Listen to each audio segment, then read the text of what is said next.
সাধারণ মানুষ গণভোট এবং সনদ বোঝে না এমন মন্তব্য করে বিএনপির মহাসচিব মির্জা ফখরুল ইসলাম আলমগীর বলেছেন, কিছু দল নির্বাচনের আগে ইচ্ছে করে সমস্যা সৃষ্টির চেষ্টা করছে। ঠাকুরগাঁওয়ে মত বিনিময় সভায় তিনি অভিযোগ করেন, বলেন তার দল জনগণের সাথে মুনাফেকি করে না। রোববার দিনভর ঠাকুরগাঁও সদরের বিভিন্ন এলাকায় নির্বাচনী প্রচার চালিয়েছেন বিএনপি মহাসচিব মির্জা ফখরুল ইসলাম আলমগীর। এদিন বিকেলে ভেলাজান হাই স্কুল মাঠে ও সন্ধ্যায় রায়পুরের ভাওলারহাট উচ্চ বিদ্যালয় মাঠে মতবিনিময় সভায় অংশ নেন মির্জা ফখরুল। বলেন, সাধারণ মানুষ গণভোট ও সনদ বোঝে না, কিছু দল নির্বাচনের আগে ইচ্ছে করে সমস্যা সৃষ্টির চেষ্টা করছে বলেও মন্তব্য করেন তিনি। আমরা বলছি নির্বাচনের নির্বাচনের দিনেই হবে।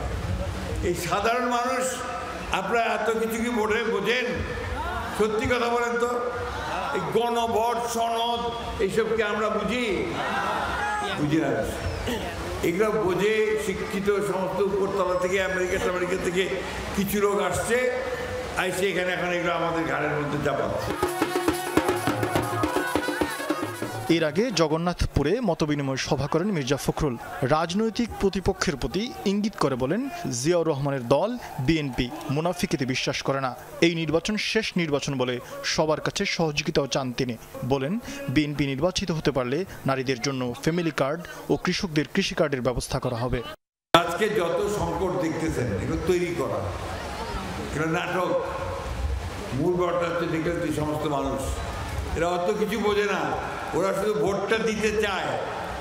আমার ভোট আমি দেব, যাকে খুশি তাকে দেব।